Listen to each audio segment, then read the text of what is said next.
అందరికీ వందనాలండి.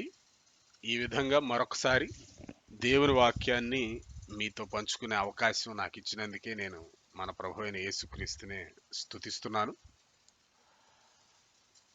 ఈరోజు మన ప్రభు ప్రేరేపణను బట్టి ధ్యానించడానికి ఎన్నుకున్నటువంటి వాక్య భాగం ప్రసంగి గ్రంథము 9వ అధ్యాయము 10వ వచనాన్ని ఎవరైనా చదవగలరా? ప్రసంగి 9:10.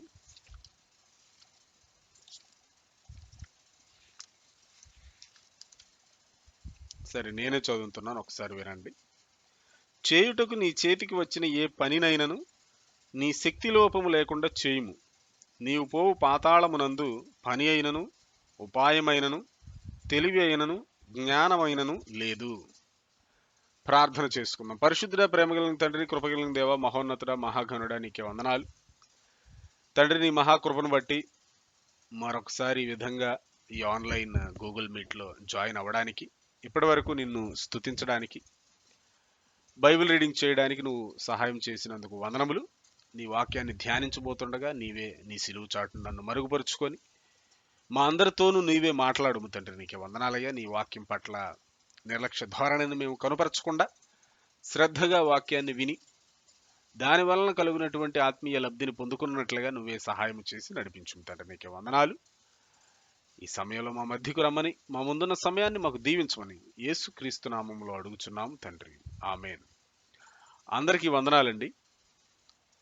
అయితే ఇప్పుడు నేను చెప్పబోతున్నటువంటి ప్రసంగాన్ని ఒక 2 రోజుల క్రితం అనుకుంటా ప్రభువు నాకు ఇవ్వడం జరిగింది. ఖచ్చితంగా 2 రోజుల క్రితం, 3 రోజుల క్రితం ప్రభు ఇచ్చాడు. ఇచ్చినప్పుడే మరి నెక్స్ట్ ఇది శుక్రవారం నాడు ప్రభు ఇచ్చాడు. నెక్స్ట్ ఇది గుడ్ షెపర్డ్ ప్రేయర్ రూమ్లో చెప్పేటువంటి ప్రసంగంలో చెప్తాను అని నేను నా భార్యకి కూడా చెప్పడం జరిగింది. అయితే దేవుని మహాకృపను బట్టి నెక్స్ట్ వారం ప్రసంగాన్ని దేవుడు ప్రీపోన్ చేశాడు. మరి ఈ వారమే చెప్పాలని నాకు తెలియడం, దాన్ని నేను అంగీకరించాను. ఆల్రెడీ ప్రభు ప్రసంగం ఇచ్చాడు. దేవుని కృపను బట్టి చెప్పే సమయానికి దేవుడు ఇస్తాడు. అది ఇంకొక అరగంట ముందైనా ప్రభు ఇస్తాడు. కాబట్టి ఈ రోజుది ఎంతో ముఖ్యమైనది, ప్రసంగం ఎంతో ముఖ్యమైనది. కాబట్టి మీరందరూ కూడా శ్రద్ధగా ఆలకించాలని ప్రభు పేరట మనవి చేస్తున్నాను. గమనించండి ప్రియ విశ్వాసులారా, మనము ఈనాడు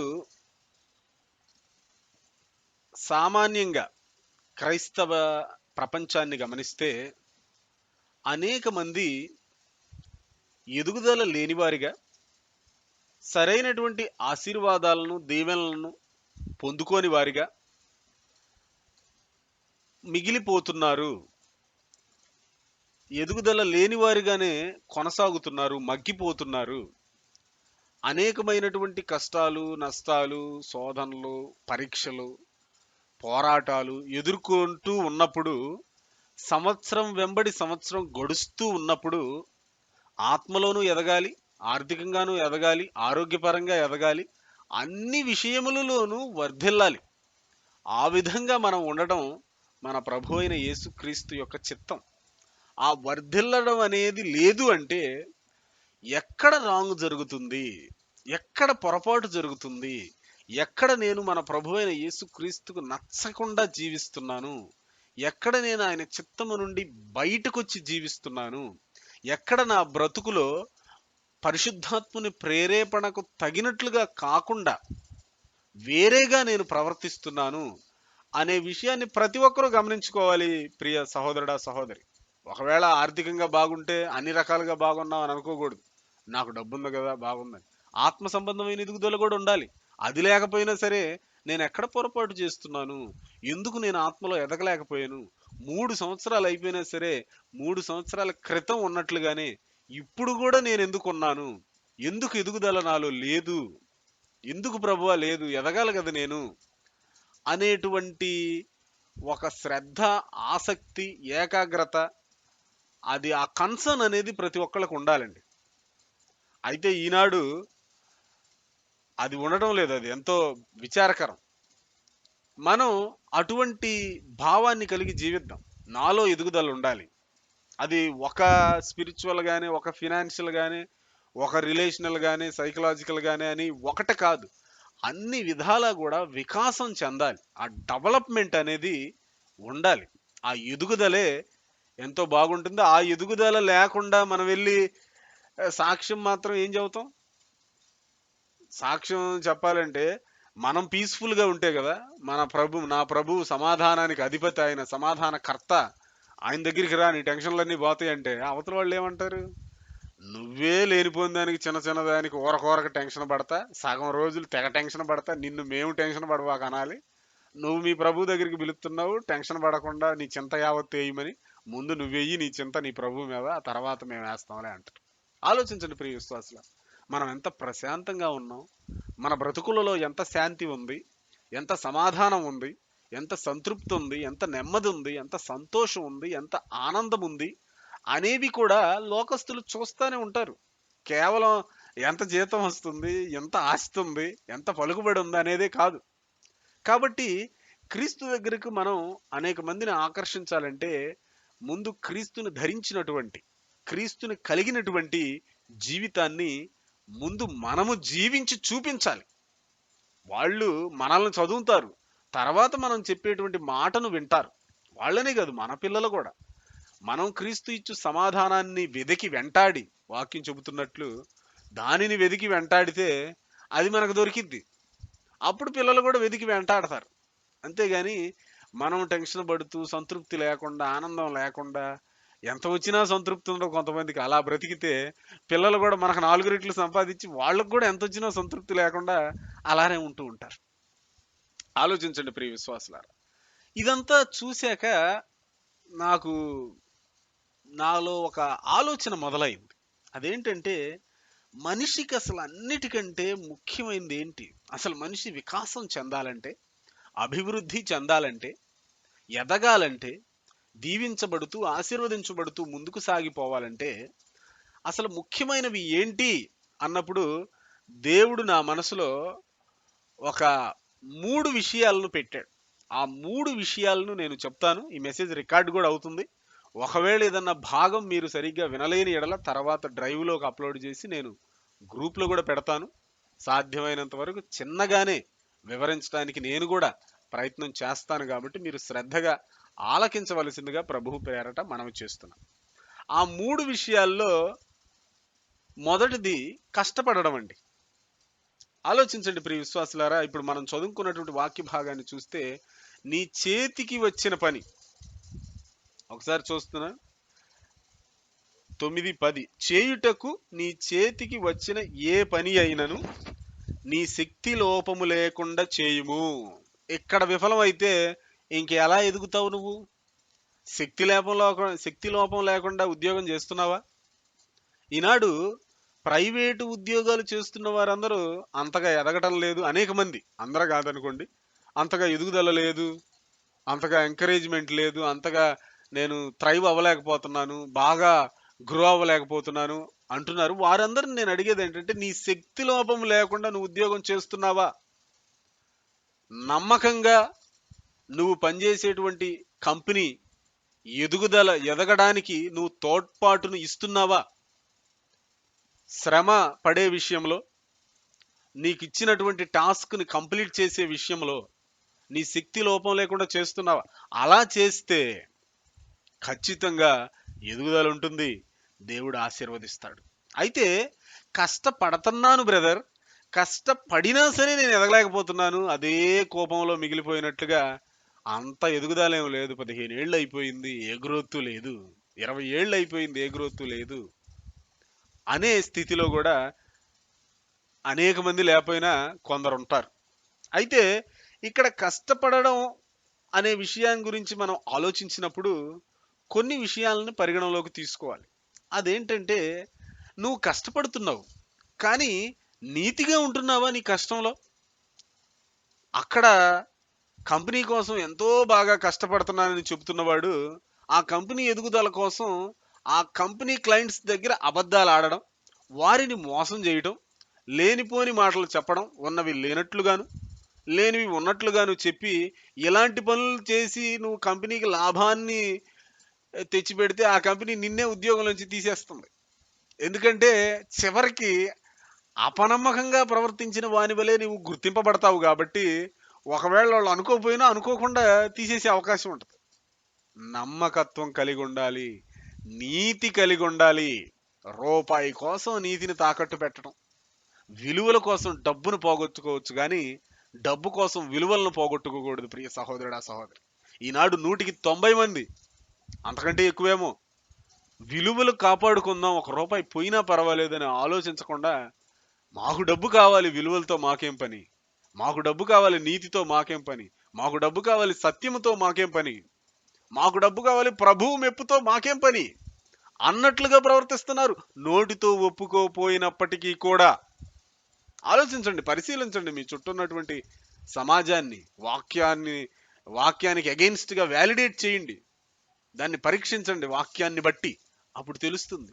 విలువలు, నీతి, ధర్మం, న్యాయం వీటిని పట్టించుకోకుండా తెగ కష్టపడిపోయినా ఎదుగుదల ఉండదు. ఎందుకంటే దేవుడు ప్రతి ఒక్కరూ చేసినటువంటి పనికి ప్రతిఫలం ఇస్తాడు. నువ్వు కష్టపడి కంపెనీ కోసం అవినీతితో కష్టపడితే, దుర్మార్గతతో కష్టపడితే, మనస్సాక్షిని పాడు చేసుకొని అనేక మంది పొట్ట కొట్టునట్లుగా చేసి కంపెనీకి లాభం చేసి నేను నీకు ఎంత లాభం చేశాను అంటే వాడు 1 లక్ష ఇచ్చినా ఆ 1 లక్షకి పైన నీకు నష్టం వస్తుంది. కాబట్టి శక్తి వంచన లేకుండా చేతికి వచ్చిన పనిని చేయడం మంచిదే, కానీ నీతి కలిగి ఉండాలి, మనస్సాక్షిని కాపాడుకోవాలి. నేను నీతి కలిగే ఉంటున్నాను, మనస్సాక్షిని కాపాడుకుంటున్నాను అన్నాడేమో కష్టపడ్డు, వాడు సోమరపోతులాగా ఉంటాడు. సోమరి వాని నేను దాటిరాగా ముళ్ళ పొదలో గచ్చ పొదలు ఉన్నట్టు, ముళ్ళ కంపలో గచ్చ పొదలు అని ఉంటుంది అనుకుంటాను. ఆ సోమరిపోతూ ఈ నీతిని మనస్సాక్షిని కాపాడుకుంటూ ఉంటాడు. కష్టపడేవాడేమో నీతిగా ఉండడు, మనస్సాక్షిని కాపాడుకోడు. కాబట్టి ఇలా సాతాను అయితే అందులో లేకపోతే ఇందులో చేసి, అయితే అందులో లేకపోతే ఇందులో, అయితే నుయ్యి లేకపోతే గొయ్యిలో పడేసి అందరిని కూడా బంధించినటువంటి స్థితిలో ఉంచుతుందా అన్నట్లుగా ఉంది. అందరిని కాపోయినా ఎక్కువ శాతం మంది. ఈ కష్టపడడంలో మరొక విషయాన్ని మనం గుర్తుపెట్టుకోవాలి, అదేంటంటే భారము కలిగి ఉండడం. భారము కలిగి ఉండకూడదు కదా బ్రదర్, మీ చింతలన్నీ ప్రభు మీద వేయాలని వాక్యంలో చెబుతుందిగా అంటే, నేనంటది ఆ భారం కాదు, ఆ చింతన మనసులో పెట్టుకోమని కాదు. బాధ్యతని మీదకి ఎత్తుకున్నవాడు పని చేయడం ఒక రకంగా ఉంటుంది. బాధ్యత లేకుండా నా బొంగ నా నెత్తి మీద పెట్టి 6 దేశాల కింద పెట్టేస్తా అంతే, నన్నేం అడగొద్దు, నేనేం పట్టించుకోను, నేనేం బరువును మనసులో పెట్టుకోను అనుకున్నవాడు చేసే పని ఒక రకంగా ఉంటుంది. క్రైస్తవులమైన మనము ఈ కంపెనీ నాకు జీతం ఇస్తుంది, ఈ ఆర్గనైజేషన్ నాకు జీతం ఇస్తుంది, నా పని చేస్తున్నాను అంతే అన్నట్లుగా ఉండకూడదు. ప్రియ సహోదరుడా సహోదరి, ఈ కంపెనీలో దేవుడు నన్ను పెట్టాడు, ఇది గ్రో అవ్వాలి, కావాలంటే 1 గంట నేను ఎక్కువ ఉండి పనిచేస్తాను, సలహాలు ఇస్తాను, నా శక్తి వంచన లేకుండా పనిచేస్తాను, నాకున్నటువంటి మేధస్సు, నాకున్నటువంటి తెలివితేటలు, బుద్ధి, జ్ఞానం అంతా కూడా దీని గ్రోత్కు ఉపయోగపడినట్లుగా చేస్తాను, బాధ్యత కలిగి ఉంటాను, బరువును మోయటానికి సిద్ధంగా ఉంటాను అనేటట్లుగా మనం బ్రతకాలే గాని మనం ఏదో బాధ్యత లేకుండా బ్రతకకూడదు. ఆ భారాన్ని మనసులో కలిగి ఉండాలి. అది పరిచర్య అయితే పరిచర్య భారం, వర్క్ అయితే వర్క్ భారం. వర్క్లో భారంగా లేనివాడు ప్రభువా పరిచర్య నేను భారభరితంగా చేస్తానంటే ఎక్కడ చేస్తావు నువ్వు పరిచర్యని భారభరితంగా? నీకు ఇచ్చిన ఉద్యోగంలో నిరూపించుకో నువ్వు నమ్మకంగా ఉంటావని, తర్వాత పరిచర్య ఇస్తాడు. ఆలోచించండి ప్రియ విశ్వాసులారా, ఈనాడు కష్టపడే విషయంలో క్రైస్తవుడు అనేవాడు లోకానికి మాదిరిగా ఉండాలి కానీ లోకస్తులే నిందించేటట్లుగా దౌర్భాగ్యమైన స్థితిలో మగ్గకూడదు. కాబట్టి ఈ విషయాన్ని మనం గుర్తుపెట్టుకోవాలి. యాక్చువల్గా మనస్సాక్షికి కూడా రెఫరెన్స్ రాసుకున్నాను, రోమా 13:5.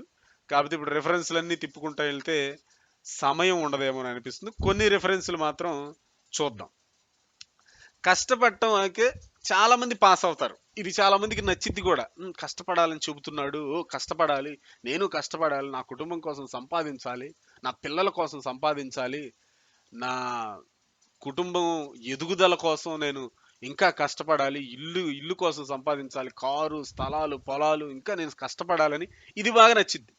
ఇప్పుడు రెండవది ఏంటంటే ప్రేమించడము. ఆలోచించండి ప్రియ విశ్వాసులారా, మనకు సమస్తము ఇస్తుంది మన ప్రభువు కదా. ప్రభువుకు నచ్చిన పని చేస్తే ఆయన భూమి నాది ఆకాశం నాది అన్నాడు. సర్వ సృష్టికర్త అయిన ప్రభు. ఆయన ఏది ఇవ్వాలనుకుంటే ఆయన మనకి ఇస్తాడు కదా. ఆయనకి నచ్చినట్లు బ్రతకొచ్చు కదా.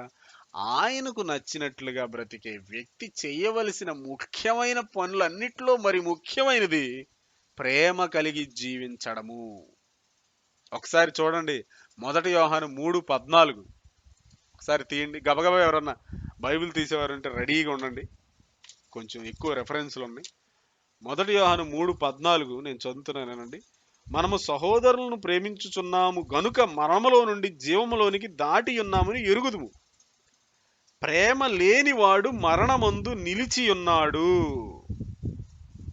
ఆలోచించండి ప్రియ విశ్వాసులారా, ఈనాడు అనేక మంది సేవకులు కూడా ఈ కానుకల గురించి, ఈ కట్టుబాట్ల గురించి, ఇలాంటి వాటి గురించి నొక్కి నొక్కి చెబుతున్నారు. కానీ అయ్యా, మందిరానికి వచ్చే నీ పొరుగు సహోదరుణ్ణి ప్రేమించకుండా ఉండటం అనేది మంచిది కాదు. అది వాక్య విరుద్ధం. ఆ పని చేయకూడదు.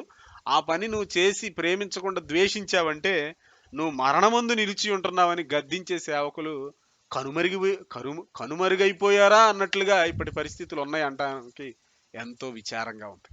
ఎంతో విచారంగా లేదులేండి, కొంచెం విచారంగానే ఉంది. ఎందుకంటే అది చూసేస్తున్నాం, అది నార్మల్ అయిపోయింది.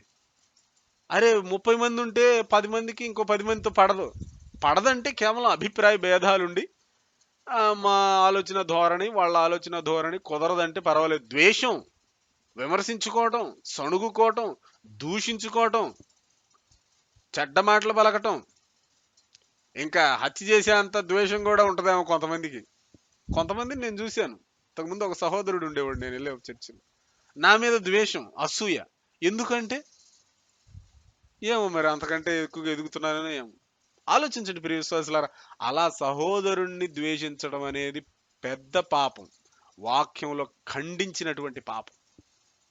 అలా ప్రేమ లేని వారముగా మనం ఉండకూడదు. ద్వేషం అనేది మన మనసులో ఉండకూడదు.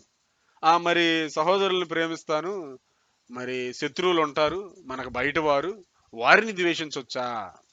వారిని కూడా ద్వేషించకూడదు. ఒకసారి చూడండి, మత్తయి 5:43-44. ఎవరన్నా గవకం చదువుతారా? త్వరగా చదువుతారా? మత్తయి 5:43-44. నేనే చదువుతున్నాను, సరే వినండి.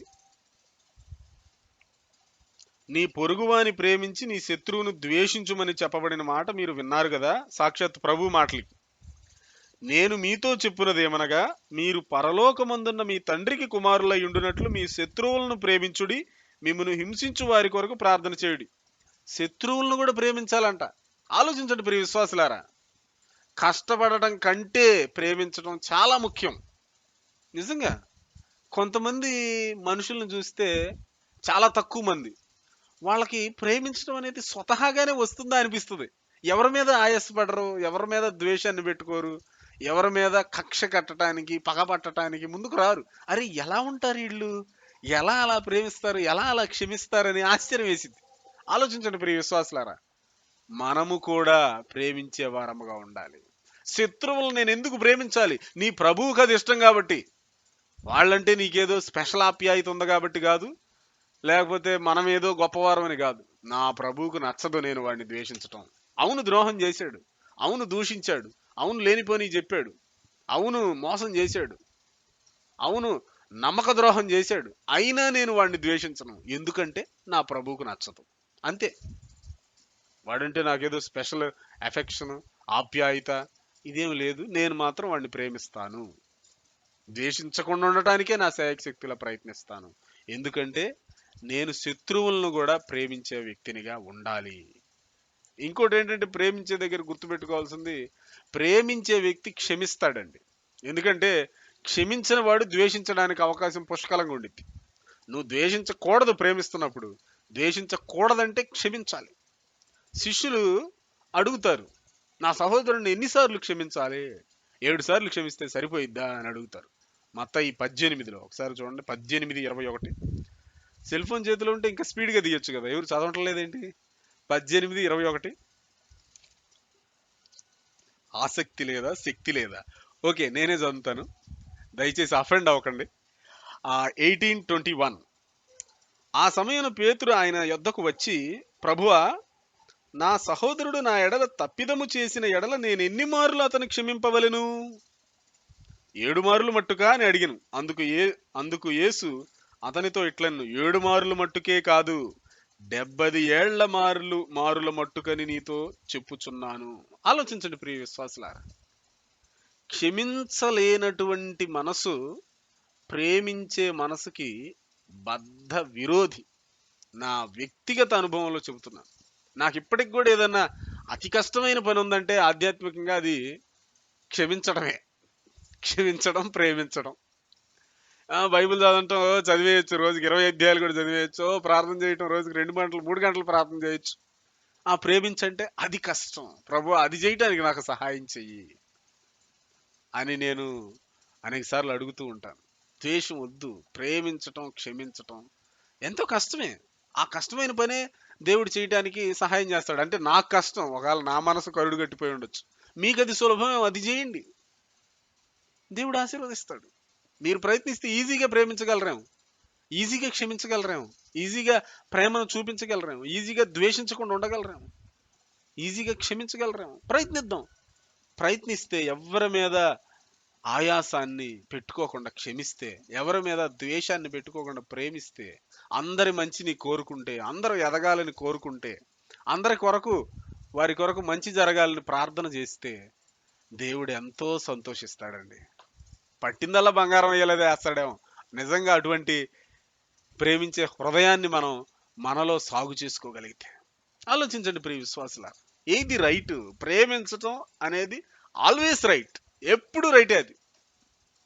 గమనించండి ప్రియ విశ్వాసులారా, దెబ్బకు దెబ్బ కొట్టాలి అన్నట్లుగా మనసు రేగిద్ది. అది శరీర తత్వం. ద్వేషములు, విమతములు, కక్షలు, మత్సరం, అసూయ, కుళ్ళు ఇవన్నీ కలుగుతాయి. కానీ అప్పుడు మనం బ్రేక్ వేయాలి. నో, నా ప్రభువుకి ఇష్టం లేదు ద్వేషించడం, నేను ద్వేషించను, నేను క్షమిస్తాను. 7 మారులు మట్టుకేనంటే 70 ఏళ్ల మారులు మట్టుకు అంటున్నాడు. అంటే దానికి ఏం లిమిట్ లేదు. మళ్ళీ 490 సార్లు అనుకుంటా, 70 × 7. ఇంకొక ఇప్పటికే 400 సార్లు క్షమించి, ఒక 90 సార్లు క్షమించి ఇక కక్ష కడదాం అని అనుకోకూడదు ప్రియ సహోదరులారా. క్షమించు, వాడికి తగిన శాస్తి వాడికి జరిగిద్ది. దేవుడు ఏం వదిలిపెట్టడు. పగ తీర్చుకున్నట్టు ఆయన పని. మనం క్షమిస్తే మన మనసు ప్రశాంతంగా ఉండిద్ది. మనకు ఆ టార్చర్ ఉండదు. ఆ ఆయాసాన్ని పెట్టుకొని వీడు శిక్షింపబడాలని వాడు శిక్షింపబడాలని కోరుకున్నంత మాత్రాన వాడి మీదకి వచ్చే శిక్ష ఏమన్నా పెరిగిద్దా? వాడి క్రియలకు తగ్గ శిక్ష వాడికి వచ్చిద్ది. నువ్వు కోరుకోకుండా క్షమించినంత మాత్రాన వాడి మీదకి వచ్చే శిక్ష ఏం తరగదు. వాడు మారితే తరిగిద్ది, కానీ వాడు మారకుండా నువ్వు క్షమించావు కాబట్టి వాడి శిక్ష ఏమి కొట్టివేయబడదు ప్రియ సహోదరుడా, సహోదరి. కాబట్టి దానిని మనము ఎరిగిన వారమై, మన ప్రభువుకి ఇష్టం లేదు కాబట్టి క్షమించేస్తే మనకు ప్రశాంతంగా ఉండిద్ది. మనం క్షమించిన దాన్ని బట్టి మన ప్రభు హర్షిస్తాడు, ఆనందపడతాడు, సంతోషిస్తాడు. ఆలోచించండి ప్రియ విశ్వాసులారా, ఆయన్ని సంతోష పెట్టడం కంటే ముఖ్యమైన పని మనకేముంటుంది చెప్పండి? కాబట్టి ప్రేమించే, ఇది ట్రయాంగిల్ లాగా, ఇది సెంటర్లో బాగా ఎత్తుకుంటుంది. కష్టపడటం ఇటుంటే, మూడోది అటుంటే, ప్రేమించడం అనేది పైన ఉంటుంది. ఈనాడు తెగ కష్టపడేవాడు కూడా ద్వేషిస్తున్నాడు. ఇంకెక్కడుంది నీకు వికాసం, డెవలప్మెంట్, అభివృద్ధి? ఆలోచించండి ప్రియ విశ్వాసులారా, ఎక్కడ నష్టం జరుగుతుంది, ఎక్కడ ట్యూబుకు బొక్కబడి గాలిపోతుందో అక్కడ పంచిరి వెయ్యాలి. అంతేగాని ప్రేమించలేనటువంటి హృదయాన్ని మనం కలిగి ఉండకూడదు. మనకు ఈ నిరీక్షణ మనల్ని సిగ్గుపరచదు. ఏలయనగా మనకు అనుగ్రహింపబడినటువంటి పరిశుద్ధాత్మ ద్వారా మన హృదయంలో యందు ప్రేమను దేవుడు కుమ్మరించాడు. ఆలోచించండి, ఒకసారి తీయండి అది, రోమా 5. అసలు ఆ వరుస కూడా రాసుకోవాలా, నాకు అది ఇప్పుడే గుర్తొచ్చింది. రోమా 5వ అధ్యాయంలో ఉంటుంది అది, ఒకసారి చదవండి.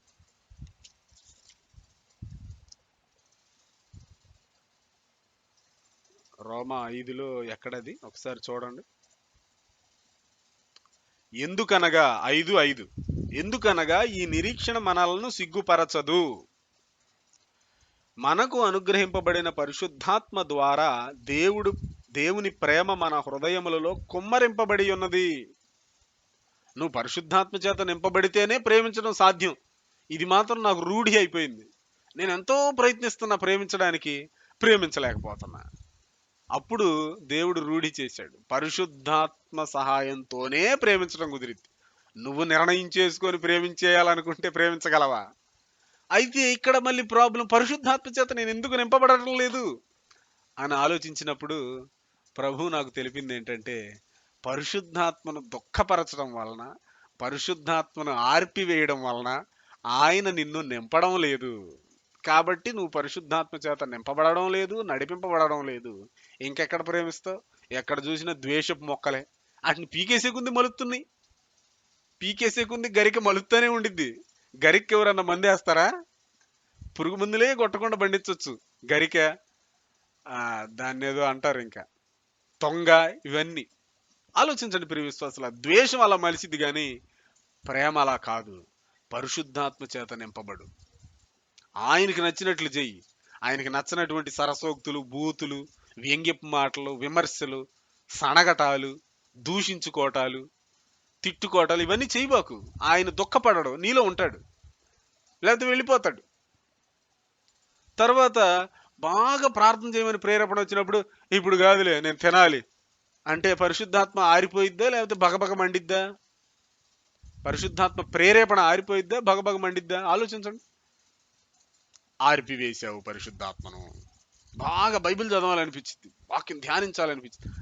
ఇప్పుడు కాదులే నేను స్నాక్స్కి వెళ్ళి టీ తాగాలి, తర్వాత చూద్దాం. ఆర్పివేశావు. పొద్దున్నే ప్రార్థన చేసుకోవాలనిపించింది, ఇప్పుడు కాదులే కాసేపు పడుకోవాలి. కాసేపు పడుకొని వాట్సాప్ స్టేటస్లు చూసి, తర్వాత ఫేస్బుక్ చూసి, తర్వాత యూట్యూబ్ చూసి, తర్వాత ప్రార్థన. పరిశుద్ధాత్ముడు విడిచిపెట్టి వెళ్ళిపోతాడు. ఇంకేం చేస్తావు ప్రార్థన? నన్ను కాపాడు ఆమేన్ అనాలేక. అలా ఆర్పేసి ఆర్పేసి ఆర్పేసి పరిశుద్ధాత్మ చేత ఎందుకు నింపబట్టలేదంటే అందుకే నింపబట్టలే. పరిశుద్ధాత్మకు నచ్చనట్లుగా ప్రవర్తించి, పరిశుద్ధాత్మను దుఃఖపరిచి దుఃఖపరిచి దుఃఖపరిచి పరిశుద్ధాత్మ చేత ఎందుకు నింపబట్టలేదంటే అందుకే నింపబట్టలే.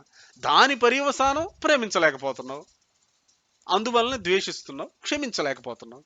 అందువల్లనే రావాల్సినంత ఆశీర్వాదం రావట్లా. సరే, ఆశీర్వాదాన్ని పక్కన పెట్టినా రావాల్సినంత ఆధ్యాత్మిక ఎదుగుదల కూడా లేదు. అది బాధ కదా. ఆధ్యాత్మిక ఎదుగుదల లేకుండా నీ ద్వారా దేవుని కార్యాలు ఎట జరుగుతాయి? ట్రైనింగ్ పొంది పాస్ అయ్యి సర్టిఫికెట్ తీసుకున్నోడిని యుద్ధానికి పంపుతారు కానీ సైన్యంలో డైరెక్ట్గా వెళ్తాను పంపించంటే వద్దులేయ్యా, నువ్వు వెళ్ళినా సస్తావాడా, ఎందుకు నిన్ను పంపటం, కూర్చో అంటారు. కాబట్టి ఎంత ఎదుగుదలైతే రావాలో అంత ఎదుగుదల వస్తేనే దానికి సంబంధించినటువంటి పని దేవుడు ఇస్తాడు. దేవుని రాజ్య స్థాపనలో ఎదుగుదల లేకుండా నాకు ఈ ప్రభువా, నేను చేసేస్తాను, నేను సాధించేస్తాను అంటే దేవుడే ఇవ్వడం. నువ్వు ఎదిగి కనబడు, నీ దగ్గర సమయం ఉంది కదా. సమయాన్ని వృధా చేయకుండా, పరిశుద్ధాత్మని దుఃఖపరచకుండా, పరిశుద్ధాత్మను ఆర్పకుండా, వాక్యాన్ని ధ్యానించుకుంటూ, ప్రార్థించుకుంటూ, ఉపవాస ప్రార్థనలు చేస్తూ, మెళకువగలిగి ప్రార్థన చేస్తూ ముందుకు సాగు. ఆ ఎదుగుదల వస్తుంది, దానికి సంబంధించిన టాస్క్ ఇస్తాడు. మళ్ళీ టాస్క్కి జీతం వస్తుంది, శోధన వస్తుంది, శోధనను ఎదుర్కో, గెలువు, నెక్స్ట్ లెవెల్ నెక్స్ట్ లెవెల్. అలా ఎంతో ఎత్తుకు తీసుకెళ్లాలనేదే మన తండ్రి అయినటువంటి దేవుని యొక్క ఉద్దేశం. కానీ ఈనాడు ప్రేమించడమే కుదరట్లా. ఎందుకంటే పరిశుద్ధాత్మ నింపుదల లేదు. పరిశుద్ధాత్ముడు వెళ్ళిపోతున్నాడు దూరంగా. మాటలు అలా ఉంటున్నాయి, ప్రవర్తన అలా ఉంటుంది, ఆలోచన ధోరణ ఆయనకి నచ్చట్లేదు, దుఃఖపడుతున్నాడు. దుఃఖపరచొద్దు ప్రియ సహోదరుడ సహోదరి. ఖచ్చితంగా ఆత్మ నడిపింపు, ఆత్మ నింపుదా, ఆత్మ అభిషేకం నువ్వు కలిగి ఉంటావు. కాబట్టి నా వ్యక్తిగత అనుభవంలో నుండి ప్రేమించడం గురించి నేను స్ట్రగల్ అవుతున్నా ప్రేమించడం. అందుకే దీని గురించి ఎక్కువ లోతుగా మీతో పంచుకోవడానికి మన ప్రభు సహాయం చేస్తున్నాడు. ఇంకొక ముఖ్యమైన విషయం ఏంటంటే ప్రేమించడంలో, ఒక్కసారి యాకోబు యాకోబు యాకోబు గ్రంథం కాదు, యోహాను 3:14 చదివారు కదా, 3:18 చదవండి. ఒకటి యోహానుకు రాసిన మొదటి పత్రిక 3:18 ఎవరన్నా చదువుతారా? సరే, నేనే చదువుతాను. చిన్నపిల్లలారా, మాటతోనూ నాలుకతోనూ కాక క్రియతోనూ సత్యముతోనూ ప్రేమింతము. ప్రేమించాలి అని ప్రభువు చెప్పాడు. ప్రేమించడం అంటే అవతల వారి మంచి కోరుకోవటం అని బేసిక్ డెఫినేషన్ ఇంతకు ముందు ఎప్పుడో చెప్పాను, మీకు గుర్తుందో లేదు. ఓకే, ప్రేమించాలి, ప్రేమిస్తున్నామని ప్రేమిస్తున్న వాళ్ళ లిస్టులో వేసేసుకుంటాం. అయితే ఈనాడు నటనా ప్రేమ ఉంది. ఈ నటనా ప్రేమ చూపులలోనూ మాటల్లోనే ఉంటుంది, క్రియల్లోకి రాదు. అందుకే పరిశుద్ధాత్ముడు అపోస్తలుడైన యోహాను చేత ఏం రాయిస్తున్నాడంటే, చిన్నపిల్లలారా, మాటతోనూ నాలుగుతోనూ కాక, మరి ప్రేమించడం అంటే మాటతో నాలుగుతో ప్రేమించేస్తామని ఎంత ప్రేమ కలిగిన మాటలు మాట్లాడతారో కొంతమంది. వాళ్ళని చూస్తుంటే ఇక తల్లిదండ్రి కూడా పనికిరారు. తల్లికి మించి ప్రేమిస్తున్నట్టు కనిపిస్తారు, కానీ నిజానికి ప్రేమే ఉండదు. తండ్రికి మించి పట్టించుకొని ప్రేమిస్తున్నట్టు కనిపిస్తారు, వినిపిస్తారు, కానీ అక్కడ క్రియ ఉండదు. ఎండమావుల్లో ఉంటాయి చూడండి నీళ్లు, జలజల ముందుకి కిందకి పారుతూ ఉంటాయి. ఎవడైనా తాగుదామని దగ్గరికి వెళ్ళినచో అక్కడ ఏమీ లేదన్న విషయం వాడు తెలుసుకుంటాడు. తాగటానికి పనికిరాని నీరు వలె. తాగటానికి పనికొచ్చిద్దా? సముద్రంలో నీరు పనికిరాదు. ఎన్నో అసలు లక్షల కోట్ల లీటర్లు ఉన్నాయి. ఆలోచించండి ప్రియ విశ్వాసులారా, తాగటానికి పనికిరాని ఆ సముద్రపు నీరు ఎలానో, క్రియలో కాకుండా కేవలం చూపులతో, మాటలతో, నాలుగుతో ప్రేమించే వారి ప్రేమ కూడా అలాంటిదే. చిన్నపిల్లలకు పాపం ఊహ తెలియని వాళ్ళకి తెలియదు. చెన్నైలో నీటి కరువైంది, పక్కన సముద్రం ఉందిగా, అవి వాడుకోవడానికి పనికిరావు. అలా ఉండకూడదు మన ప్రేమ. అందుకే అపోస్తలుడైన యోహాను చెబుతున్నాడు, మాటతోనూ నాలుగుతోనూ కాక క్రియతోనూ సత్యముతోనూ ప్రేమింతము.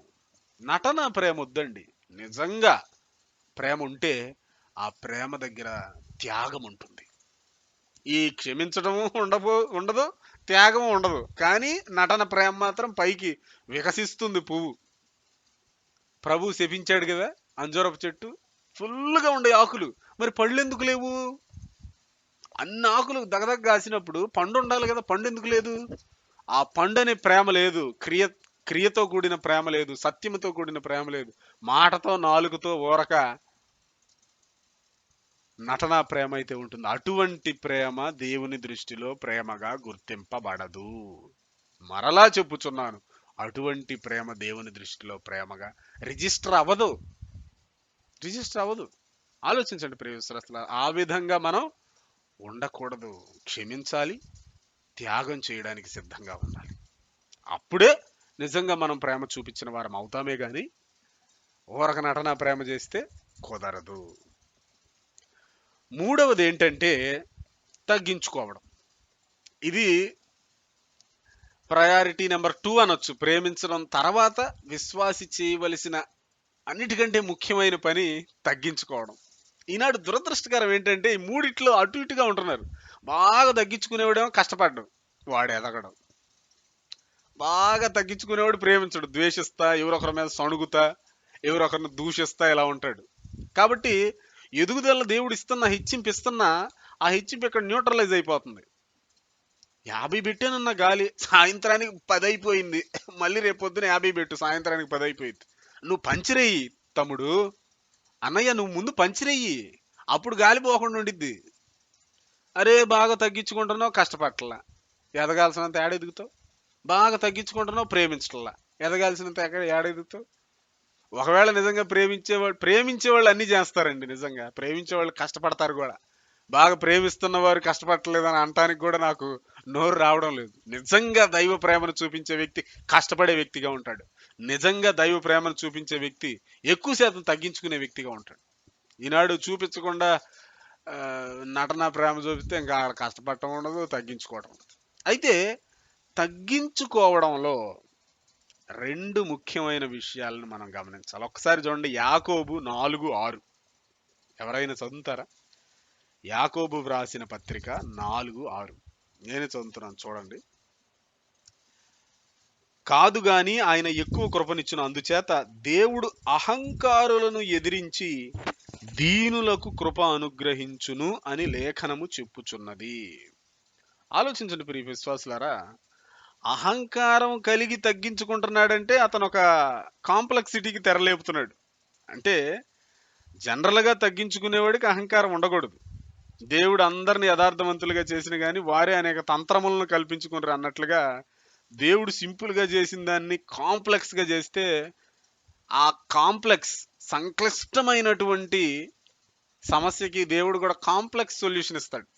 ఆలోచించండి ప్రియ విశ్వాసులారా, తగ్గించుకున్న వ్యక్తిలో అహంకారం ఉండకూడదు, ఆ పొగరు ఉండకూడదు, ఆ వదరబోతు వలె ప్రవర్తించేటువంటి ఆ స్టైల్ ఉండకూడదు. అలా ఉంటే అది మంచిది కాదు. గమనించండి ప్రియ విశ్వాసులారా, అహంకారులను దేవుడు ఏం చేస్తాడంట? ఎదిరిస్తాడు, దీనులకు కృప ఇస్తాడు. ఆయన కృప లేకుండా ఆశీర్వదించబడిపోతామా? ఆయన కృప లేకుండా ఎదుగుతామా? ఆయన కృప లేకుండా ఆధ్యాత్మిక జీవితంలో వృద్ధి చెందుతామా? చెందలేం కదా. నీ కృప లేనిదే ఏమి చేయను, నేను ఏమై ఉన్నాను అది నీ కృప వల్లనే అయి ఉన్నానని అపోస్తలుడైన పౌలు కూడా అంటున్నాడు కదా.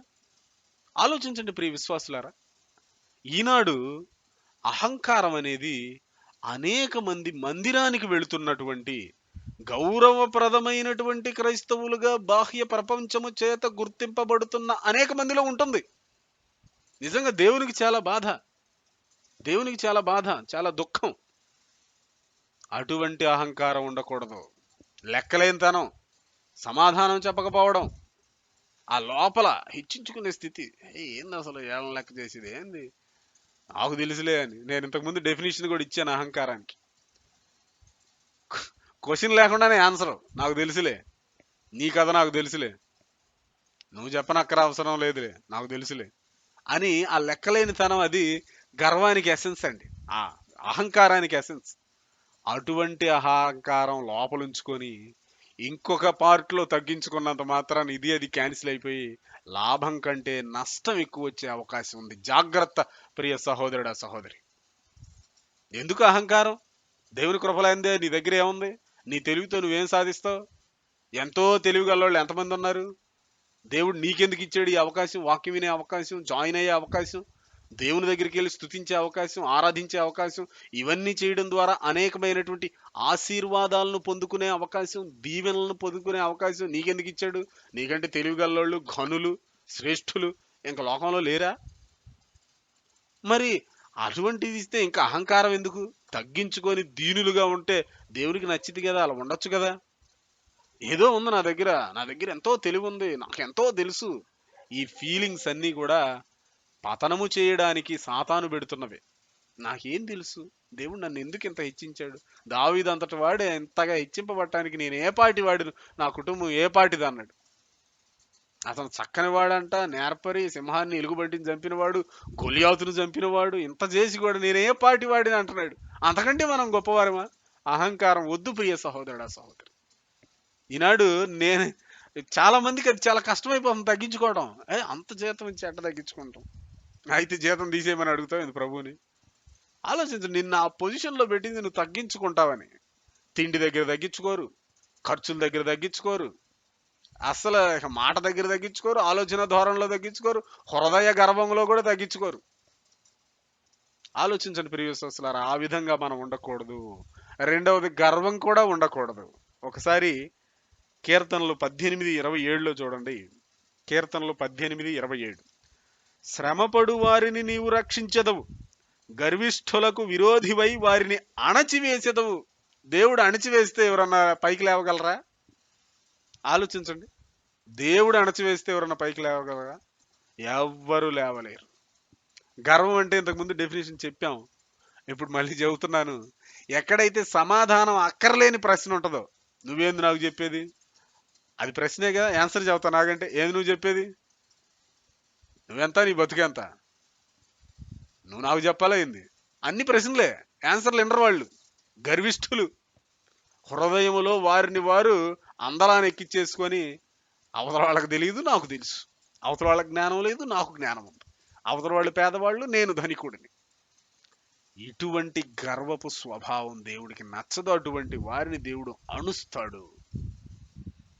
అది మనం విడిచిపెట్టాలి ప్రియ సహోదరులారా. తగ్గించుకోవడం అనగానే గర్వం ఒక పక్క, అహంకారం ఒక పక్క పెట్టుకొని మూడో పక్క నేను తగ్గించుకుంటానంటే అలా కుదరదు. ప్రేమించిన వ్యక్తి త్యాగం చేయడం, క్షమించడం ముఖ్యం, అవసరం. కష్టపడే వ్యక్తి నీతి కలిగి ఉండటం, భారం కలిగి ఉండటం, మనస్సాక్షిని సరిగ్గా పెట్టుకోవడం అవసరం. కష్టపడుతున్నానని మనస్సాక్షిని పాడు చేసుకొని నీతి లేకుండా, భారం లేకుండా ఉంటే అక్కడ కష్టపడటానికి రావలసినటువంటి ఆశీర్వాదం ఎక్కడ వచ్చును? ప్రేమిస్తున్నానని చెప్పి ఒక పక్క ద్వేషాన్ని, ఒక పక్క క్షమించలేనటువంటి గుణాన్ని, ఇంకో పక్క త్యాగమే లేనటువంటి నటనతో కూడినటువంటి మాటల ప్రేమను పెట్టుకుంటే ప్రేమించిన వ్యక్తికి వచ్చేటువంటి ఆశీర్వాదాలు ఎక్కడ నుండి వచ్చును? తగ్గించుకుంటున్నానని చెప్పి ఒక పక్క గర్వాన్ని, మరొక పక్క అహంకారాన్ని పెట్టుకొని ఎవరిని లెక్క చేయకుండా నిన్ను నువ్వే హెచ్చించుకున్నటువంటి స్థితిలో ఉంటే దేవుడు అణిచివేస్తాడు, ఎదిరిస్తాడు. ఆయన ఎదిరిస్తే మనం తిరిగి లేవగలమా? ఆయన అణిచివేస్తే మనం తిరిగి లేవగలమా? ఆలోచించండి ప్రియ విశ్వాసులారా. గర్వం అనేది ఆయనకి అస్సలు నచ్చనటువంటి గుణం.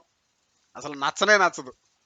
అన్నిటికంటే డేంజర్ అయిన పాపం అంట గర్వం. అన్నిటికంటే ప్రమాదకరమైనటువంటి పాపం గర్వం అంట. కాబట్టి వద్దు, దాని బారిన పడకండి. ఎంతో ఎదుగుదలని అది దూరం చేస్తుంది ప్రియ సహోదరుడా, సహోదరి. కాబట్టి నిజంగా కష్టపడాలి. ఎదగాల్సిన వ్యక్తి అంటే నిజంగా కష్టపడదాం. ప్రేమించాలి. ఎదగాల్సిన నిజంగా ప్రేమిద్దాం. నిజంగా ప్రభువా నీ ఆత్మతో నన్ను నింపు అంటే ఖచ్చితంగా నింపుతాడండి. ఆయనకి ఇష్టమైతే నింపుతాడు కాదు. అది క్లియర్గా వాక్యంలో ఉంది. జఫన్య శాస్త్రి గారు ఒక ప్రసంగంలో చెప్పారు. అప్పుడు అవును కదా అనిపించినట్టుంది నాకు. తన్నడుగు వారికి పరిశుద్ధాత్మను దేవుడిస్తాడు, మితి లేకుండా ఇస్తాడని ఉందనుకుంటా. స్పష్టంగా చూడాలి. ఖచ్చితంగా ప్రార్థన చేస్తే గ్యారంటీగా వస్తుంది అనేది ఏదన్నా ఉందంటే పరిశుద్ధాత్మ నింపుదల గ్యారంటీగా వస్తుంది. ప్రభువా నన్ను నీ ఆత్మతో నింపంటే ఖచ్చితంగా నింపుతాడు. అసలు ఆశ ఉండాలి కదా. ఆశ ఎందుకు లేదు? దేవునికి నచ్చినట్లుగా బ్రతకాలని ఆశ కంటే ఆశీర్వాదం వచ్చేయాలని ఆశ ఉన్నాడు ఆశీర్వాదం పొందుకోలేడు. ఈ మూడు చేసి చూడండి. ఒక 2 సంవత్సరాలు మీ స్థితిని చూసి మీరే ఆశ్చర్యపడకపోతే నన్ను అడగండి. కానీ ఈ 3 చేయడం కష్టం. ఆ కష్టమైన పని మనం చేద్దాం. 10 ఎకరాలు కొనటం చాలా కష్టం. అది చేయటానికి మాత్రం ఎంతో నేను ఇంకా కష్టపడతా, ఆ వ్యాపారం చేస్తా, ఈ వ్యాపారం చేస్తా, కొంటానని ఆ ఆతురత, ఆసక్తి ఎంతో ఉంటది. ప్రేమించడం, కష్టపడటం, తగ్గించుకోవడం కూడా కష్టమే నాకు తెలిసి. ఒకవేళ నేను కష్టపడినంత మీరు కష్టపడవలసిన అవసరం లేకపోవచ్చు ఏమో, కానీ అవి కష్టమే. ఈ కష్టాన్ని మనం చేస్తే జీతం పెరగటం, కుటుంబం వర్ధిల్లటం, ఆస్తి పెరగటం, పేరు పెరగటం, ప్రఖ్యాతి పెరగటం, ఇవన్నీ దేవుడే చూసుకుంటాడు. ప్రియ సహోదరుల, నన్ను ఘనపరుచు వారిని నేను ఘనపరుస్తానని చెప్పిన దేవుడు. కాకపోతే ఆత్మ సంబంధమైనటువంటి ఎదుగుదలను టార్గెట్ చేయకుండా, దానికోసం పరిగెత్తకుండా, లోక సంబంధంగా అవి పెట్టుకోవటం, అవి కావాలని కూర్చోవటం అలా వద్దు. ఎందుకంటే ఈ జీవితకాలం మట్టుకు కాదు కదా.